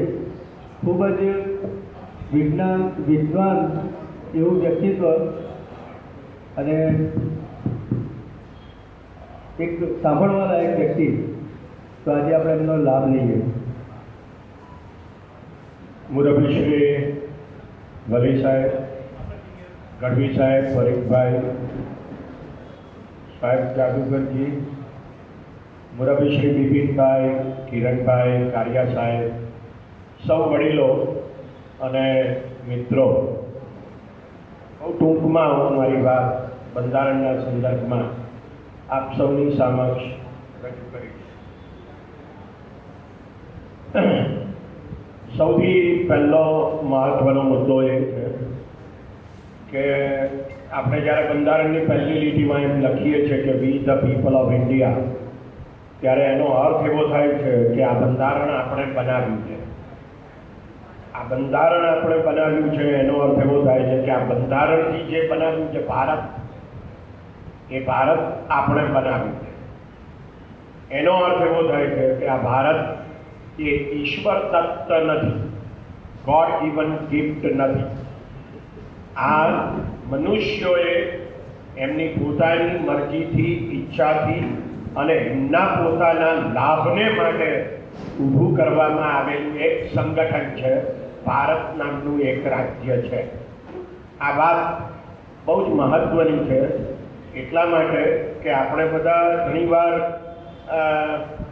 શું કહીએ છીએ કે આખી દુનિયામાં આપણે સૌથી વધારે શ્રેષ્ઠ છીએ, દેવભૂમિ છીએ, દેવતાઓની ભૂમિ છે, અને એમાં વસનારા પાછા કેટલાક લોકો એમ પણ કહે કે મને પરમાત્માએ મોકલ્યો છે. આવું બધું જ્યારે આપણે સાંભળતા હોઈએ ત્યારે આ વાત આપણે માટે સૌથી વધારે મહત્વની છે. ભારત એક રાજ્ય છે, સ્ટેટ છે ઇન્ટરનેશનલ પોલિટિક્સની ભાષામાં, અને આ રાજ્ય આપણે પોતે બનાવ્યું અને આપણા પોતાના લાભને માટે બનાવ્યું છે, એમાં કોઈ શંકાને સ્થાન નથી. એટલે જ્યારે આપણે બંધારણથી દેશ બનાવીએ છીએ ત્યારે એનો અર્થ આવો થાય છે કે આ દેશ એ મારા માટે છે. આ દેશ માટે હું છું એવી જે લાગણીઓ ભડકાવવામાં આવે છે તે વાતમાં બહુ જાજો દમ નથી. હું એટલા માટે આ વાત કહું છું અને હું વારંવાર કહેતો હોઉં છું કે હું ભારત માટે નથી, ભારત મારા માટે છે. કારણ એ છે કે આ ભારતમાં હું જન્મ્યો એ તો મેં નક્કી કર્યું નહોતું. દુનિયાની કોઈ વ્યક્તિએ એ નક્કી નથી કર્યું કે ક્યાં જન્મે, કયા ધર્મમાં જન્મે, કયા પરિવારમાં જન્મે, કઈ જ્ઞાતિમાં જન્મે, કયા દેશમાં જન્મે. એનો અર્થ એવો થાય છે કે જો આપણે સબભૂમિ ગોપાલકી એવું કહેવા તૈયાર હોઈએ તો આ વિસા સિસ્ટમ હોવી જ ના જોઈએ. અને જો વિસા સિસ્ટમ છે અને મારે ત્યાં જવું છે ત્યાં મને જવા નથી મળતું તો એનો અર્થ એવો થાય છે કે હું ભારતમાં રહું છું એ મારી મજબૂરી છે. એ કંઈ દેશભક્તિ નથી, એ રાષ્ટ્રભક્તિ નથી. આ વાત આપણે મૂળભૂત રીતે એટલા માટે સમજવાની આવશ્યકતા છે કે આ દેશમાં આશરે 13 લાખ વિદ્યાર્થીઓ આ દેશ છોડીને ભણવા જાય છે. ઓછામાં ઓછા 50 લાખ ભારતીયો આ દેશની બહાર જતા રહ્યા છે. એમાંના 14 લાખ તો માત્ર અમેરિકામાં ગેરકાયદે જતા રહ્યા છે. એનો અર્થ એ થાય છે કે એમને આ દેશ રહેવા જેવો લાગતો નથી. અને જો યુરોપ અને અમેરિકા એમ કહે કે અહીંયા કોઈ વિસા સિસ્ટમ નથી, જેને આવવું હોય તે આવો, તો મને ખબર છે કે કાલે શું પરિસ્થિતિ ઊભી થાય. એટલે આપણે જ્યારે આ બંધારણ બનાવ્યું ત્યારે એનો અર્થ એવો થાય છે કે આપણે આ બંધારણ ભારત નામનું રાજ્ય બનાવવાને માટે બનાવ્યું છે અને એ રાજ્ય મારે માટે છે. આ યાદ રાખવાની જરૂર છે. ભારત માતા કી જય એમ જ્યારે બોલીએ છીએ ત્યારે આપણે એમાં ભાવના ઉમેરીએ છીએ. એમાં રેશનાલિટી નથી ઉમેરતા, એમાં ભાવના ઉમેરીએ છીએ. એમાં આપણે આપણી લાગણી ઉમેરીએ છીએ. પણ આ લાગણી પછી આપણને ઇરરેશનાલિટી તરફ લઈ જાય છે. એ મોટામાં મોટી તકલીફ. એટલે જ્યારે આપણે બધા આ ભારત બનાવ્યું, બંધારણ લખ્યું, એનો અર્થ એવો થાય છે કે આ બંધારણ છે તે એક કરાર, એ સોશિયલ કોન્ટ્રાક્ટ. જ્યાં જેક રૂસો, જ્હોન લોક અને થોમસ હોબ્સ આ 3 મહાન વિદ્વાનોએ 14મી સદીમાં, 15મી સદીમાં, 16મી સદીમાં જે સિદ્ધાંત આપ્યો સોશિયલ કોન્ટ્રાક્ટનો કે આ જે રાજ્ય છે તે કરારથી ઊભી થયેલી સંસ્થા છે. અને આ જ્યારે કરારથી ઊભી થયેલી સંસ્થા છે ત્યારે આ કરારમાં આપણે સૌ સમાન રીતે બંધાયેલા છે. કોઈ ઊંચો નથી, કોઈ નીચો નથી. બરાબર? એ કોઈ પણ ધર્મનો હોય, કોઈ પણ જ્ઞાતિનો હોય, સ્ત્રી પુરુષ હોય, કોઈ પણ પ્રકારના ભેદભાવ વિના બધા સમાન રીતે આ રાજ્ય ઊભું કરવામાં સંકળાયેલા છે અને માટે આ રાજ્ય એનું છે. આ દ્રષ્ટિએ જો આપણે વિચારીએ તો આપણે ભારત શું કરવા બનાવ્યું છે તે આપણે વિચારવું પડે. અને એટલે આપણે ભારતની બંધારણની પહેલી જ લીટીમાં, પ્રિએમ્બલમાં આપણે લખ્યું છે કે આ ભારત આપણે સ્વતંત્રતા માટે, સમાનતા માટે, ન્યાય માટે, બંધુતા માટે અને વ્યક્તિનું ગૌરવ ઊભું કરવાને માટે આ ભારત બનાવ્યું છે. આ આપણા ઉદ્દેશો છે. બરાબર?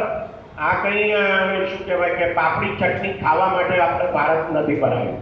આ ગુલાબજાંબુ ખાવા માટે ભારત નથી બનાવ્યું. એના સ્પેશિયલ ઉદ્દેશો છે અને એ ઉદ્દેશો સાથે આપણે આ ભારત બનાવ્યું છે. અને એ સ્વતંત્રતા, સમાનતા, ન્યાય, બંધુતા અને વ્યક્તિનું ગૌરવ. આજે છેલ્લો શબ્દ વાપર્યો છે ને, વ્યક્તિનું ગૌરવ, એ શબ્દ મને લાગે છે કે બહુ મહત્વનો. માણસ જાતે પોતાના સુખ માટે, સમૃદ્ધિ માટે, શાંતિ માટે, સલામતી માટે જે સંસ્થાઓનું નિર્માણ કર્યું, એ કુટુંબ છે, એ સમાજ છે, એ બજાર છે, એ ધર્મ છે અને એ રાજ્ય છે. બરાબર? પણ આ 5 સંસ્થાઓ એ મનુષ્ય ઉપર હાવી થઈ ગઈ, વ્યક્તિ ઉપર હાવી થઈ ગઈ છે અને વ્યક્તિની સ્વતંત્રતા અને વ્યક્તિના ગૌરવને હણી ગઈ. અને એટલા માટે આપણે અહીંયા કોઈ કુટુંબનું ગૌરવ, કોઈ જ્ઞાતિનું ગૌરવ, કોઈ સમાજનું ગૌરવ એવું નથી લખ્યું આપણા બંધારણમાં. આપણે શું લખ્યું છે? આપણે વ્યક્તિનું ગૌરવ લખ્યું છે. એટલે આપણે યાદ રાખવું જોઈએ કે આપણા બંધારણમાં વ્યક્તિ એક યુનિટ છે. કોઈ ધર્મ, જાતિ, કુટુંબ, સમાજ યુનિક નથી. આપણે કોની સ્વતંત્રતા જોઈએ છે? તો આપણે વ્યક્તિની સ્વતંત્રતા જોઈએ છે. અને એના સંદર્ભમાં આપણે ન્યાય અને સમાનતા જોઈએ છે. એ દ્રષ્ટિએ આપણે જો વિચારીએ તો મને એવું લાગે છે કે આ કુટુંબ, સમાજ, ધર્મ, બજાર, રાજ્ય, આ બધી જ સંસ્થાઓ મારા આપણા સૌના સુખ, શાંતિ, સમૃદ્ધિ અને સલામતીને માટે છે. રાજ્ય બધાને માટે કાયદા કરે છે, એ પોતાને માટે પણ કાયદા કરે છે. પણ સવાલ તો એ થાય છે કે આ કાયદા આવે છે કેવી રીતે, શાને માટે આવે? તો બંધારણ પોતે જ એક કાયદો છે, એ પોતે જ એક કરાર.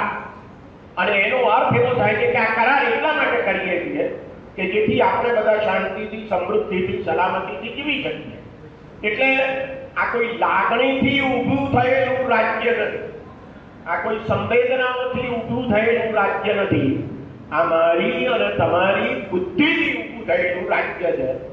એમાં બુદ્ધિ છે, એમાં લાગણી છે, એમાં સંવેદના છે એવું નથી, પણ એ મારી અને તમારી બધી બુદ્ધિ ભેગી થઈ છે અને એમાંથી આપણે આ રાજ્યનું સર્જન કર્યું. અને એટલા માટે આ રાજ્ય મારું રક્ષણ કરવાનું છે, આ રાજ્ય મારી સત્તા અને મારી સ્વતંત્રતાનું રક્ષણ કરવાનું છે. રાજ્ય પોતે એટલી બધી સ્વતંત્રતા અને સત્તા ભોગવવાના નથી કે જેથી મારી વ્યક્તિ તરીકેની સત્તા અને સ્વતંત્રતાનો નાશ થઈ જાય અને લોપ થઈ જાય.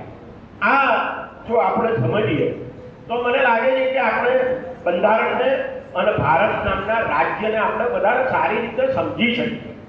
તકલીફ એ થઈ ગઈ છે કે આપણે રાજ્યની સત્તા, રાજ્યના અધિકાર, આ બધાને આપણે એટલું બધું મહત્વ આપતા થઈ ગયા છીએ કે વ્યક્તિ એમાં દબાઈ ગઈ છે. બરાબર? શા માટે આપણે વ્યક્તિને એક એકમ તરીકે સ્વીકારીએ છીએ? શા માટે આપણે લોકશાહી જોઈએ છે? એનો અર્થ આપણે બરાબર સમજવાની જરૂર છે. એનું કારણ એ છે કે આપણે દરેક વ્યક્તિમાં બુદ્ધિ છે અને લગભગ સરખી એવા પાયાના સિદ્ધાંત સાથે આ રાજ્યનું સર્જન થાય છે. જુઓ તમે, જેને આપણે વન વોટ વન વેલ્યુ અથવા વન પર્સન વન વેલ્યુ એવો જે યુટિલિટેરિયન સિદ્ધાંત છે જેરેમી બેન્થામનો, તે શું બતાવે છે? તે એમ બતાવે છે કે જેમાંથી લોકશાહી આવી છે, જેમાંથી એક મત અને એક મૂલ્યની વાત આવી છે, તે એમ બતાવે છે કે દરેક વ્યક્તિમાં બુદ્ધિ છે અને દરેક વ્યક્તિમાં લગભગ સરખી બુદ્ધિ છે. આવું કેવી રીતે કહેવાય? તો એવું એટલા માટે કહેવાય કે કોઈ પણ વ્યક્તિ હોય એ જ્યારે ચૂંટણીમાં મત આપે છે ને ત્યારે એક જ મત આપે છે. હું પ્રોફેસર છું અને મત આપું છું તો એક જ છે. સામે પેલો દુકાનવાળો છે એ પણ એક જ મત આપે છે. શાકભાજીની લારીવાળી નિરક્ષર બેન એ પણ એક જ મત આપે છે. નોબેલ ઇનામ વિજેતા અમર્ત્ય સેન એ પણ એક જ મત આપે છે. અને વડાપ્રધાનને રાષ્ટ્રપતિ લાઈનમાં ઉભા રહીને મત આપે છે તો એ પણ એક જ મત આપે. એનો અર્થ શું છે?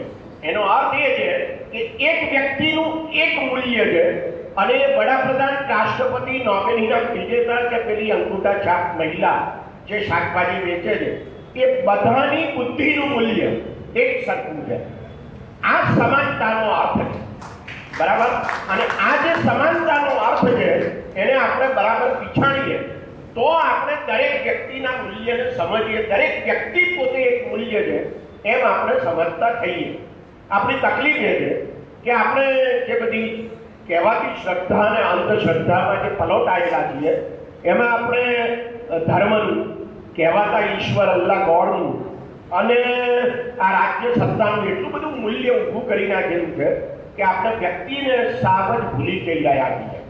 મને લાગે છે કે કદાચ આપણા સૌને માટે બહુ જ ખતરનાક બાબત છે.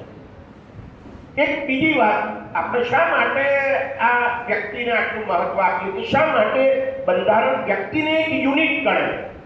એનું એક અગત્યનું કારણ એ છે કે જેમ બુદ્ધિ છે એ બુદ્ધિનો અર્થ એ છે કે એનામાં વિચાર કરવાની તાકાત છે, એનામાં વિચાર કરવાની શક્તિ.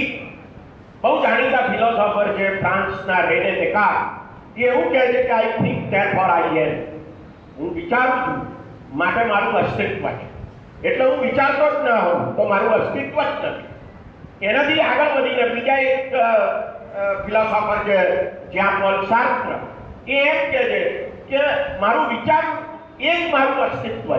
એટલે એનો અર્થ એવો થાય છે કે હું મારે નથી વિચારવું એવું પણ હું નક્કી કરી શકતો નથી, કારણ કે હું વિચારું તો એ પણ એક વિચાર છે. એનો અર્થ એવો થાય છે કે જો મારામાં વિચાર કરવાની તાકાત છે, શક્તિ છે અને એ બધામાં છે, તો પછી આપણે સૌએ આ વિચાર કરવાની જે શક્તિ અને તાકાત છે એને માન આપવાની આવશ્યકતા છે.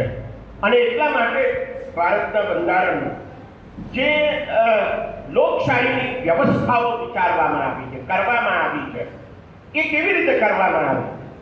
જુઓ તમે, મને યાદ છે આપણે બધા ઇતિહાસમાં ભણ્યા છીએ, જેમાં એવું આવતું હતું કે જાંગીર એક બહુ ન્યાયી રાજા હતો. અને એ ન્યાયી રાજા હતો એનું એક કારણ એ હતું, ઇતિહાસમાં આવું આવે છે કે જાંગીર દરબાર ભરીને બેઠો હોય, અહીંયા એક ઘંટ લટકતો હોય, એની દોરી બહાર દરબારની બહાર હોય, જેને પણ ન્યાય જોઈતો હોય એ દોરી ખેંચે, અંદર ઘંટ વાગે એટલે જાંગીર સાહેબ તમને બોલાવે દરબાર, અને તમે આમ કરતા કરતા કરતા ત્યાં જાઓ અને જાંગીરની સામે તમે તમારી ફરિયાદ રજૂ કરો અને જાંગીર ન્યાય તોડે.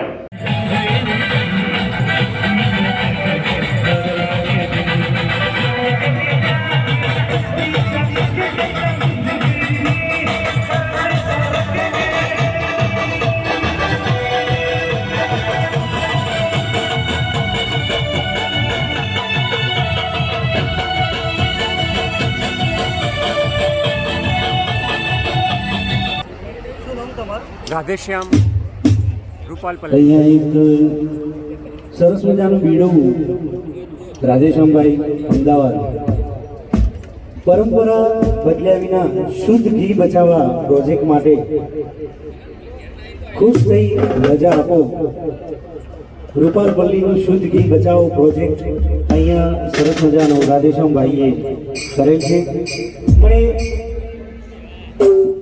એક ગુજરાતની આદિ અનાદિ પરંપરા પણ એક આમનો એક એવું કહેવું છે કે ઘી જે રૂપાલ ગામની અંદર જે ઘી નીચે પલ્લીમાં ઘી ચડાવે છે અને નીચે વેડફાય છે ઘી, એ જો સારા કાર્યમાં વપરાય, એક એવો એમનો ઉદ્દેશ્ય છે. આ ઘીનો પ્રસાદી ખાય, જ્યારે પલ્લીમાં ઘી ચડે એના પછી ઘી નીચે વેડફાઈ જાય રસ્તા ઉપર, તો એ ઘી ના વેડફાય અને એનું સરસ મજાના પ્રસાદી માટે વપરાય અને ગરીબ વર્ગ વિકલાંગ માટે પ્રસાદી થઈને પ્રસાદી સરસ મજાના ભૂખ્યા ભિખારીઓ એમને, તો એક રાધેશ્યામભાઈનું સરસ મજાનું બીડું છે. તો આ માટે નોંધ લેવી અને કદાચ કોઈને પણ વિચાર આવે તો એનો વિચાર અહીંયા વ્યક્ત કરવો. ઓકે રાધેશ્યામભાઈ, અને મોબાઈલ નંબર રાધેશ્યામભાઈ નો મોબાઈલ નંબર 7016159450 70159450 એમનો મોબાઈલ નંબર છે, તો અવશ્ય કોન્ટેક્ટ કરો. અને આજે ખરેખર અમારા નાયક સમાજ વિસનગર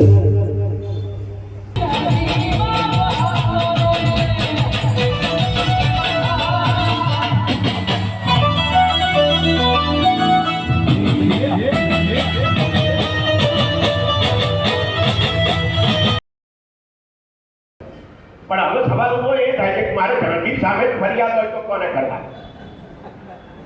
તો પણ એનો અર્થ એવો થાય છે કે મારે જાંગીરને કે ફરિયાદ કરવાની છે, અને જાંગીર પોતાની ફરિયાદ તો પોતે જ ન્યાય તોડે છે.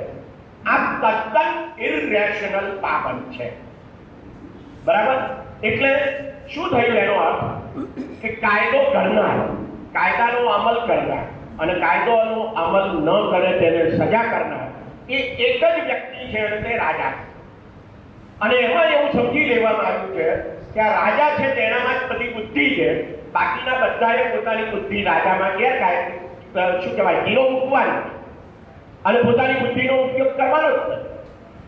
હવે આનું જરા સ્વરૂપ બદલાઈ ગયું અને એ સ્વરૂપ છે તે તાનાશાહીનું, એ સ્વરૂપ છે તે સરમુખત્યારશાહીનું સ્વરૂપ છે, જેમાં તાનાશાહ અથવા સરમુખત્યાર એવું સમજે છે કે બુદ્ધિ મારામાં અને તમારામાં કશી બુદ્ધિ નથી, એટલે હું કહું તેને લોકશાહી કહેવાય, હું કહું તેને વિકાસ કહેવાય. આ વિકાસ પાછો બહુ ખતરનાક શબ્દ છે, બરાબર. અને ઘણી વાર બહુ જ ગાળો થઈ ગયો હોય છે. વોટ્સએપ પર તો થોડા વખત પહેલા આપણે ગાળો થયેલો જોયો છે, અને હજુ કંઈ બહુ ડાયો થયો હોય એવું લાગતું નથી. સવાલ તો એ થાય છે કે આજે તાનાશાહ પોતે એમ સમજે છે કે મારામાં બુદ્ધિ છે અને બીજા કોઈનામાં બુદ્ધિ નથી, એ સંપૂર્ણ રીતે અતાર્કિક બાબત છે, ઇરેશનલ બાબત છે, બરાબર. પણ ફ્રીડમ હાઉસનો 2022નો જે રિપોર્ટ છે તે એવું કહે છે કે દુનિયામાં 80% લોકો અત્યારે તાનાશાહી હેઠળ જીવે છે, અથવા તાનાશાહી કહી શકાય એવી લોકશાહી હેઠળ જીવે છે. એમાં થોડોક આપણો પણ નંબર આવ્યો છે આજકાલ. આ આપણે માટે મને લાગે છે કે બહુ જ ગંભીર બાબત છે, અને આપણે આ રીતે વિચારવાની આવશ્યકતા છે. એટલા માટે કે જ્યાં કાયદો કોઈ એક વ્યક્તિ કરે છે એવું નથી. આપણે શા માટે વિધાનસભા બનાવી, આપણે શા માટે લોકસભા અને રાજ્યસભા બનાવી? એનો અર્થ એવો થાય છે કે જે ઉપર બેઠા છે માત્ર 2-4 જણા, એમણે કાયદા નથી કરવાના, પણ આ બધાની બુદ્ધિને ધ્યાનમાં લઈને કાયદા કરવાના. એ એની તાર્કિકતા. અને પછી આપણે એવું કહીએ કે ના 5-5 વર્ષે તો અમને ચૂંટવાનો અધિકાર છે પેલા પ્રતિનિધિઓને. એનો અર્થ એવો થાય છે કે એમણે જે બુદ્ધિ વાપરી વિધાનસભામાં અને લોકસભામાં અને રાજ્યસભામાં, એ બુદ્ધિ બરાબર વાપરી કે નહીં એની ચકાસણી કરવાની બુદ્ધિ અમારામાં છે. એનો અર્થ લોકશાહી. અને આ રીતે આપણે આ લોકશાહીનો અર્થ સમજવાની જરૂર છે કે બધામાં બુદ્ધિ છે, અને એ કાયદા એ રેશનાલિટીનું પરિણામ. આ સમજવાની જરૂર છે, કારણ કે જે કરાર થાય છે એ રેશનાલિટી છે. જો કરાર હોત જ નહીં તો રેશનાલિટીનો અર્થ જ નથી રહેતો. રાજા કહે તે કાયદો. ગુજરાતીમાં પેલી કહેવત હતી, રાજાને ગમે તે રાણું, છાણા વીણતી આણું. તો એમાં ક્યાંય રેશનાલિટી નથી. રેશનાલિટી આ છે કે કરાર થાય છે અને કરાર મુજબ સૌએ વર્તન કરવાનું છે, અને એ કરાર એવો હોવો જોઈએ કે જેમાં દરેક વ્યક્તિને પોતાની વાત કહેવાની, પોતાની વાણીની, પોતાની અભિવ્યક્તિની સ્વતંત્રતા હોય. અને એટલા માટે જ બંધારણમાં આપણે મૂળભૂત અધિકારોમાં જે વાણી અને અભિવ્યક્તિની સ્વતંત્રતાની વાત કરી છે તે વધારે અગત્યની છે. મિત્રો, એ તો અધિકારોમાં, પણ સૌથી પહેલા આપણે બંધારણના આમુખમાં વિચાર, વાણી, માન્યતા, ધર્મ અને ઉપાસનાની સ્વતંત્રતા એમ લખેલું છે. આ વિચાર શબ્દ પહેલા જ લખ્યો. મને કોઈ પણ વિચાર આવી શકે, કારણ કે હું માણસ, બરાબર. અને જો મને વિચાર આવી શકે તો એ મને અભિવ્યક્ત કરવાની આઝાદી હોવી જોઈએ.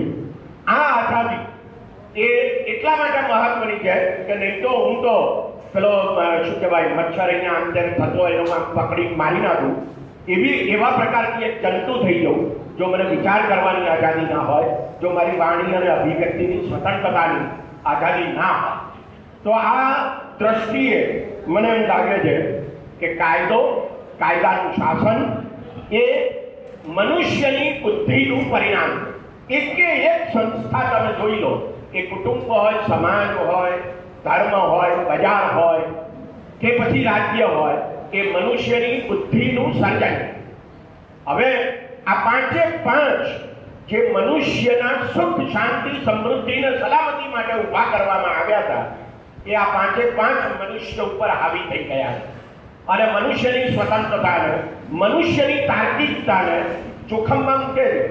એ તમને એમ કહે છે કે અમે કહીએ તેમ વિચારો, એ તમને એમ કહે છે કે અમે કહીએ તેમ તમે વર્તો.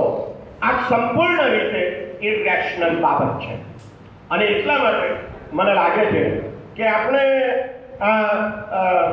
જે બુદ્ધિપૂર્વક વર્તવાની મનુષ્ય જ્યારે ગુફાઓમાં જીવતો હતો અને આ 5 સંસ્થાઓનું સર્જન કર્યું એને, ત્યારે એ એની બુદ્ધિનો ઉપયોગ કરીને સર્જન કરેલું છે.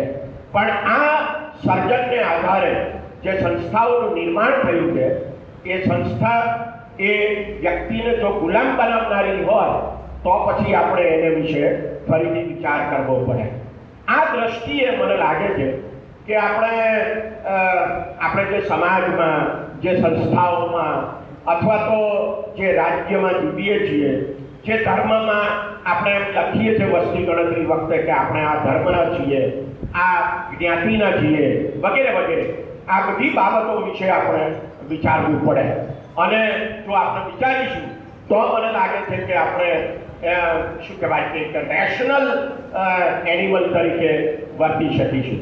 લોકશાહી છે તે મૂળભૂત રીતે રેશનલ પ્રાણીઓનું સર્જન.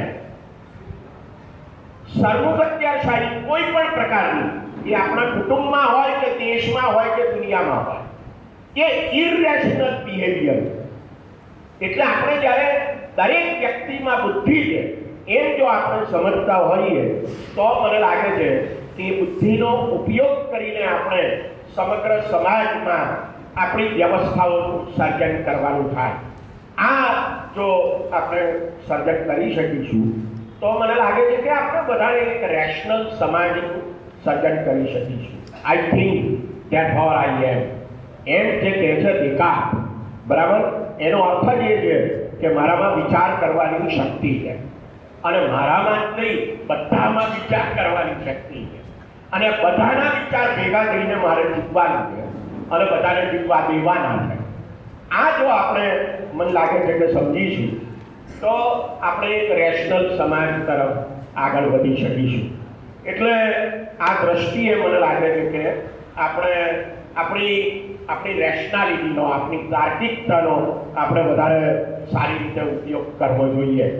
કોઈ પણ સંસ્થા બની હોય, બરાબર, એ બજાર હોય, એ રાજ્ય હોય, એ કુટુંબ હોય કે સમાજ હોય, એ બધું જ મનુષ્યની રેશનાલિટીનું પરિણામ, કે તાર્કિકતાનું પરિણામ. પણ સવાલ તો એ થાય છે કે પછી આ બધી જ સંસ્થાઓ એ મનુષ્ય ઉપર આવી થઈ જાય છે અને વ્યક્તિને એક એકમ તરીકે સ્વીકારવા માટે તૈયાર.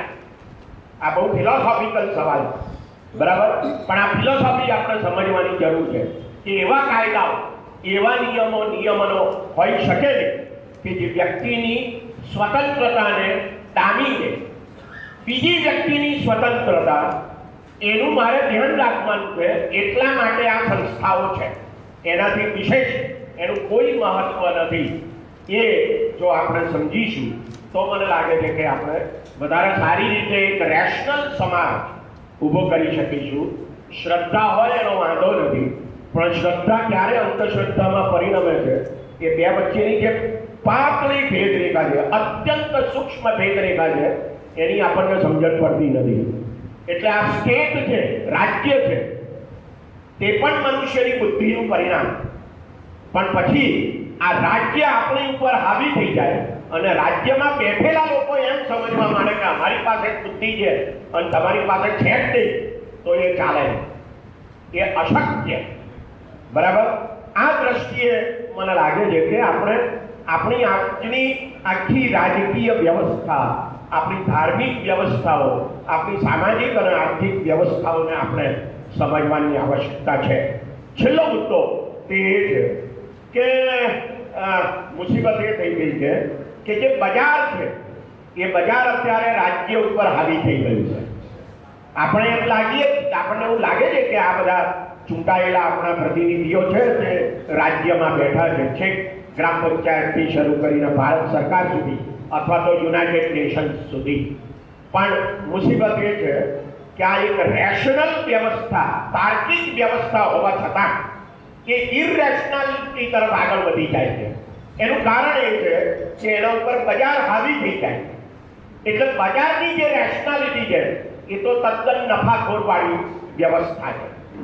એટલે પરિણામ એ આવે છે કે આ રાજ્ય છે તે બજારને બિલકુલ એની મિલીભગત ઊભી થાય છે અને પછી એ મનુષ્યોનું શોષણ કરે છે. એટલે બજાર એ રેશનાલિટી છે, બરાબર, રાજ્ય એ પણ રેશનાલિટી છે.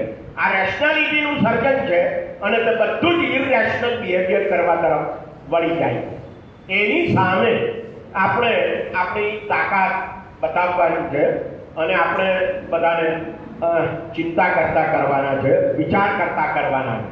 તકલીફ એ છે કે આજે બધી સંસ્થાઓ છે ને, સમાજશાસ્ત્રની ભાષામાં કહીએ તો આ બધી જે સંસ્થાઓ છે ને તે એવું સમજે રાજ્ય સહિતની સંસ્થા, ધર્મ સહિતની સંસ્થાઓ એવું સમજે છે કે તમારે વિચાર કરવાની જરૂર નથી, અમે તમારા બદલે વિચાર કરીએ જ છીએ, એટલે તમે તમારા વિકાસ વિશે ચિંતા ના કરો, તમારા વિકાસ વિશે અમે ચિંતા કરીશું. આ જે આખી વ્યવસ્થા ઊભી થાય છે તે તદ્દન ઇરરેશનલ, અતાર્કિક વ્યવસ્થા છે, અને આ અતાર્કિક વ્યવસ્થામાં આપણે આપણી વાત વધારે ને વધારે મજબૂત રીતે રજૂ કરવાની આવશ્યકતા છે. એટલે મનુષ્ય પોતાની સંસ્થાઓનું નિર્માણ કર્યું, જાત જાતની રાજ્ય સહિતની, સરકાર સહિતની સંસ્થાઓનું નિર્માણ કર્યું. એ બધી જ સંસ્થાઓ એની રેશનાલિટીમાંથી આવી છે, એની તાર્કિકતામાંથી આવી છે, પણ પરિણામ એ આવે છે કે આ સંસ્થાઓ બધી મનુષ્ય ઉપર હાવી થઈ જાય છે અને મનુષ્યને અતાર્કિક વર્તન કરવા માટે પ્રેરે.